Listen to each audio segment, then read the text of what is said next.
Bienvenidos todos ustedes a este canal, Diego en la Lucha. Hoy vamos a hablar de un caso que, te guste o no, es uno de los experimentos geopolíticos más intensos de nuestra era, Venezuela. Pero no desde el relato tradicional, sino desde lo que hay detrás, desde la guerra invisible. Todo comenzó con una muerte, no con un combate ni con una invasión, sino con el silencio de un hombre.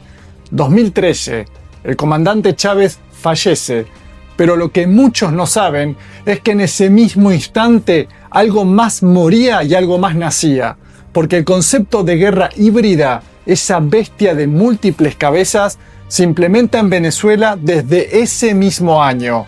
Y el primer ensayo fue perfecto, cruel y quirúrgico. Enrique Capriles, al ser derrotado electoralmente por Nicolás Maduro, no aceptó la derrota. En su lugar, mandó a la gente a la calle con una orden visceral y estratégica: drenar la arrechera. Traducción: generar violencia en las calles, destruir todo a su paso. Y fue lo que ocurrió. 43 fallecidos. Era el primer ladrido de un lobo que apenas empezaba a afilar los dientes. El camino de Venezuela apenas comenzaba.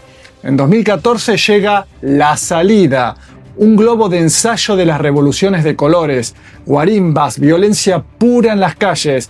Y eso fue solo un aviso, el verdadero punto de inflexión. El momento en el que el tablero cambió para siempre fue en 2015. Una orden ejecutiva de Barack Obama declaró a Venezuela como una amenaza inusual y extraordinaria para la seguridad nacional de Estados Unidos. ¿Escucharon bien? Una amenaza. Un país pequeño con un pueblo cansado pero firme, convertido en el enemigo número uno del imperio más poderoso de la historia. Ese fue el disparo de salida para la guerra económica. Y créanme, fue devastadora. Hiperinflación inducida, desabastecimiento, colas, hambre, todo lo que ya conocemos, todo lo que se vivió. Pero eso no queda ahí. No, porque junto a la guerra económica llegó su hermana gemela, más sutil y más letal, la guerra psicológica. ¿Y qué hace esta? Intervenir en la psique, en la emocionalidad, en los sentimientos, en los pensamientos, porque la guerra psicológica no lucha contra cuerpos, lucha contra percepciones, disputa la realidad.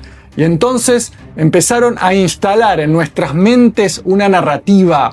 Venezuela es una dictadura, Maduro es un dictador, las instituciones no funcionan, las elecciones se roban, una y otra vez, día tras día, hasta que caló.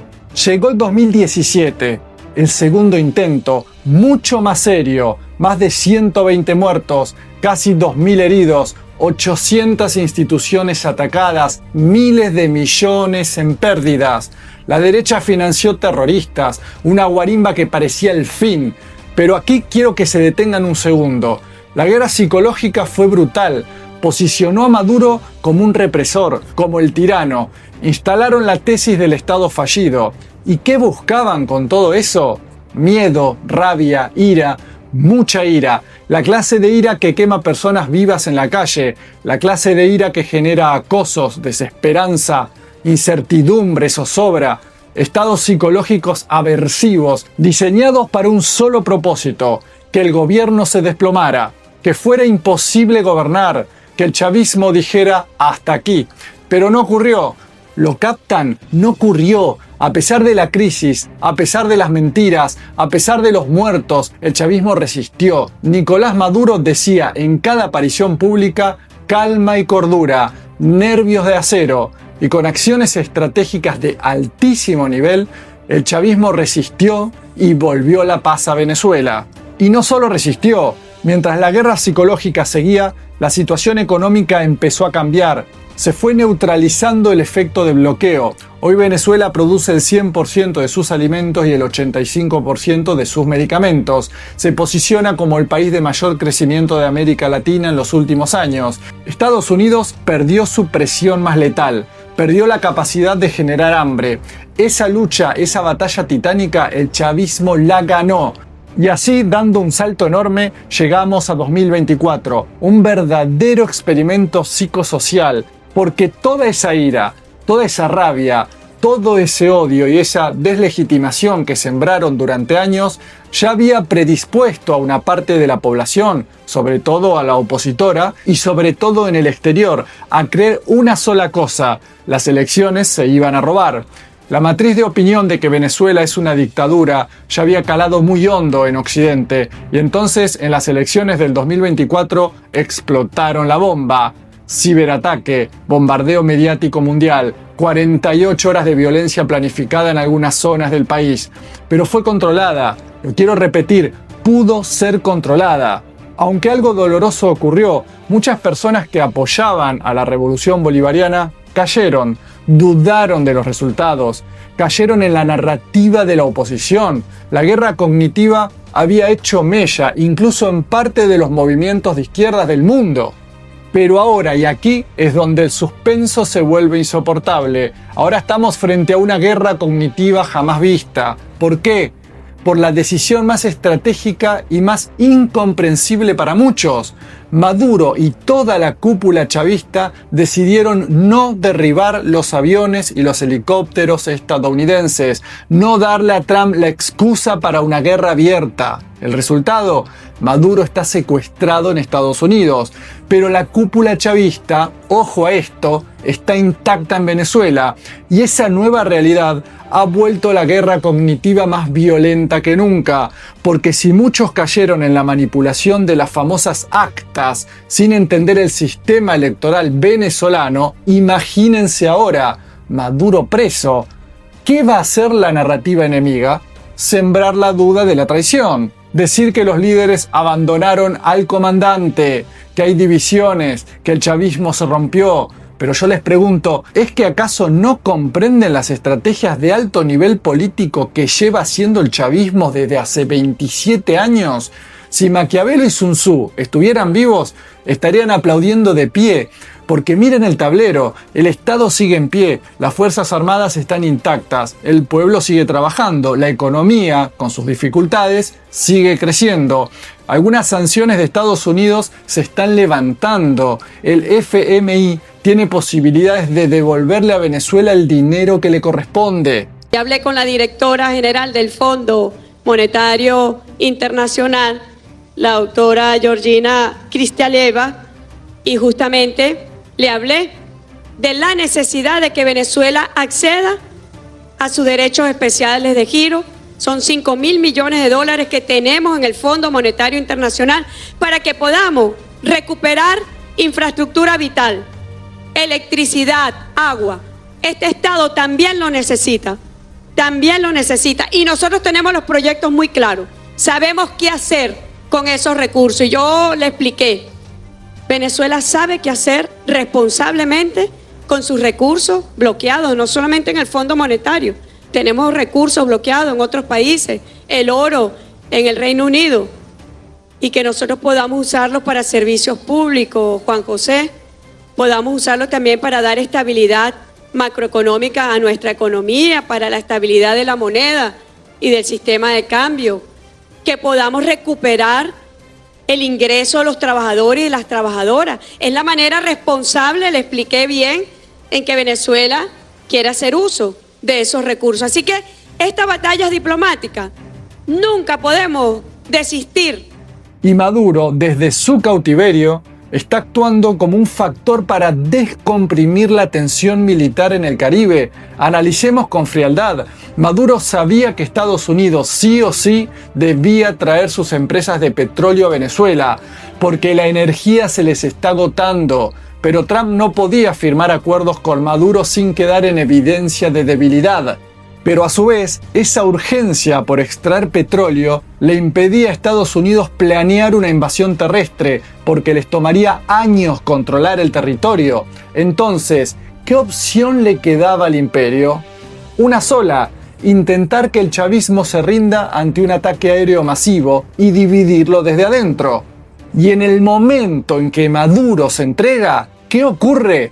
No para rendirse, se entrega para absorber el golpe, para descomprimir la situación, y Estados Unidos queda en jaque. No pudo controlar el territorio, solo pudo llevarse al presidente. Pero el pueblo, las instituciones y las Fuerzas Armadas siguen ahí.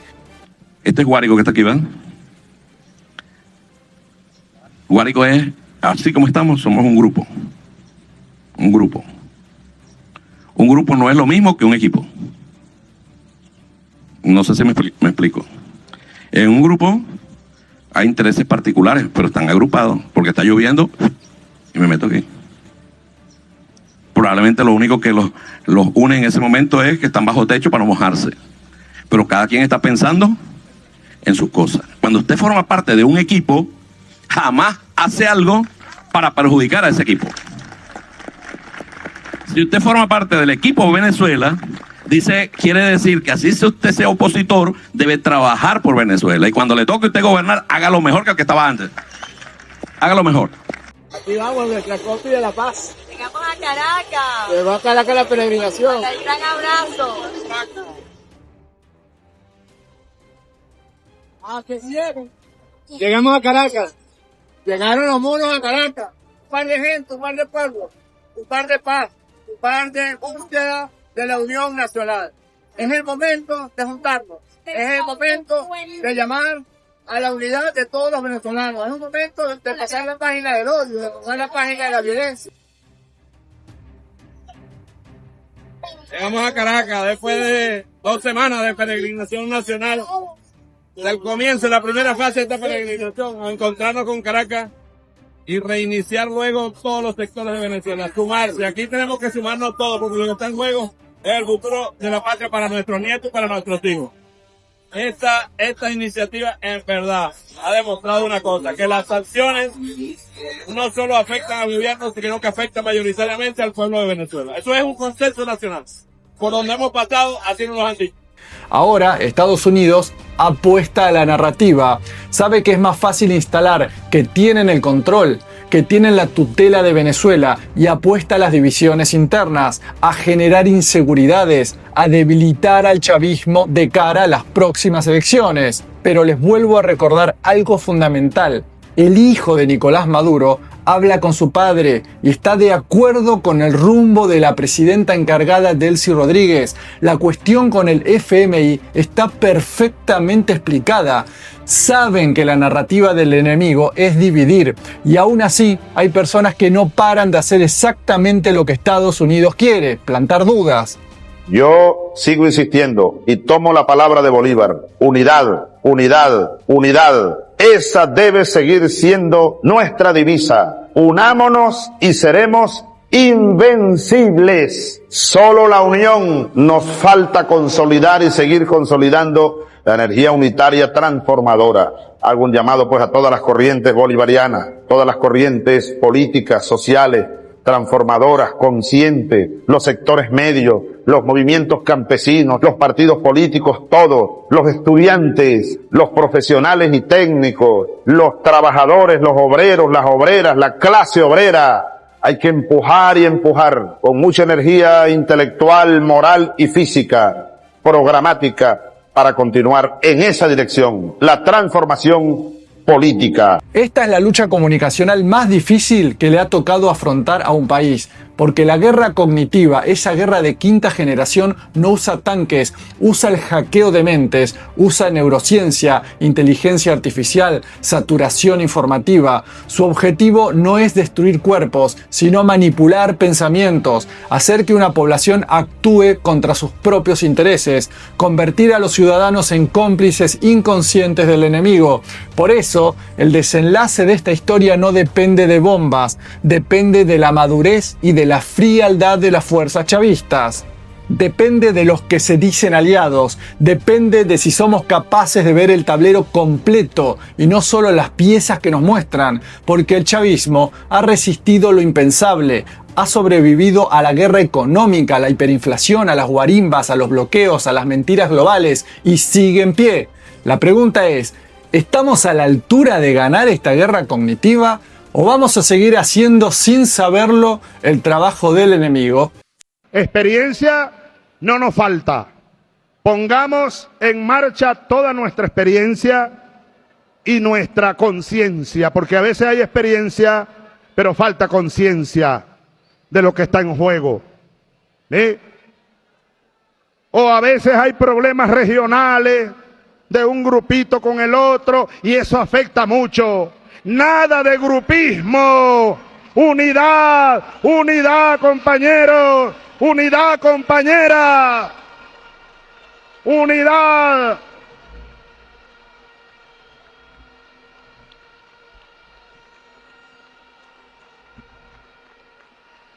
Unidad.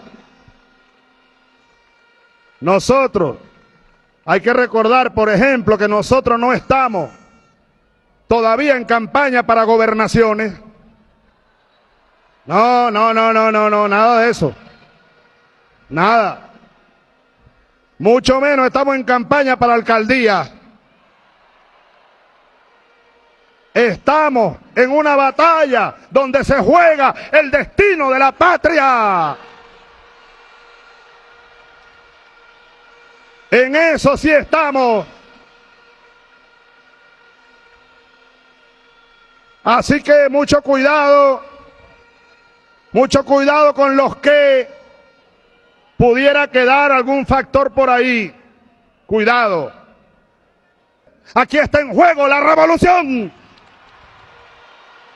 Está en juego el futuro de la patria. Está en juego la vida de Venezuela. Está en juego la vida de nuestro país.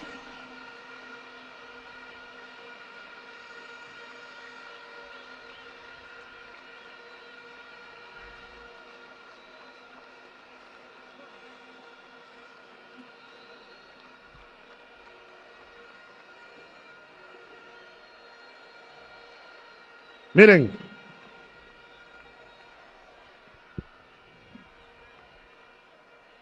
tan está en juego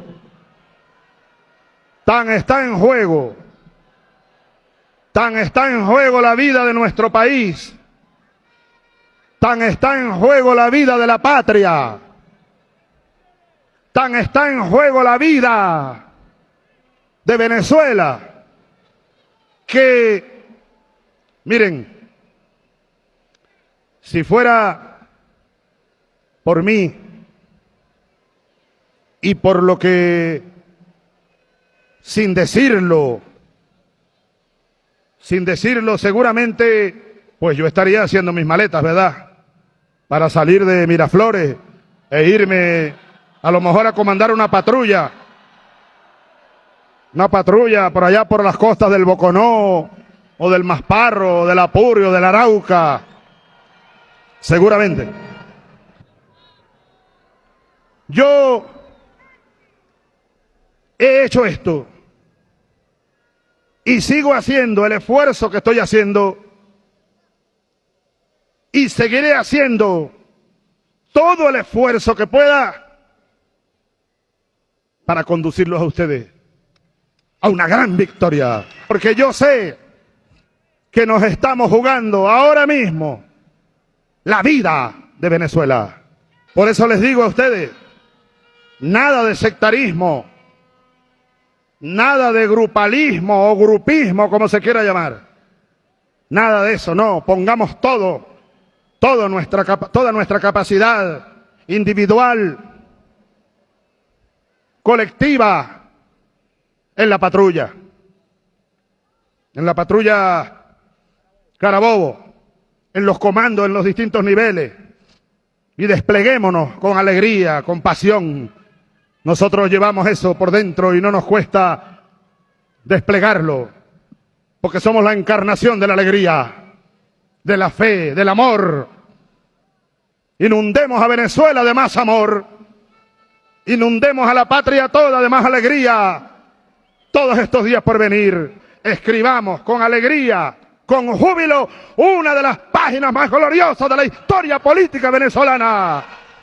Escribámosla.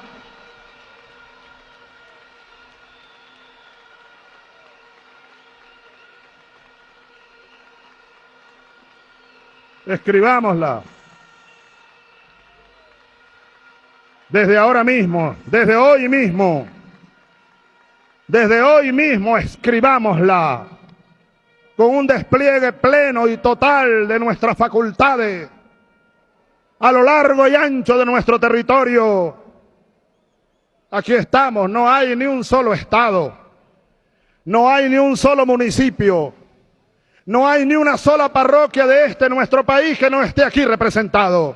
Bueno, vayámonos a inundar cada parroquia, cada municipio, cada estado, cada región de más amor, de más patria.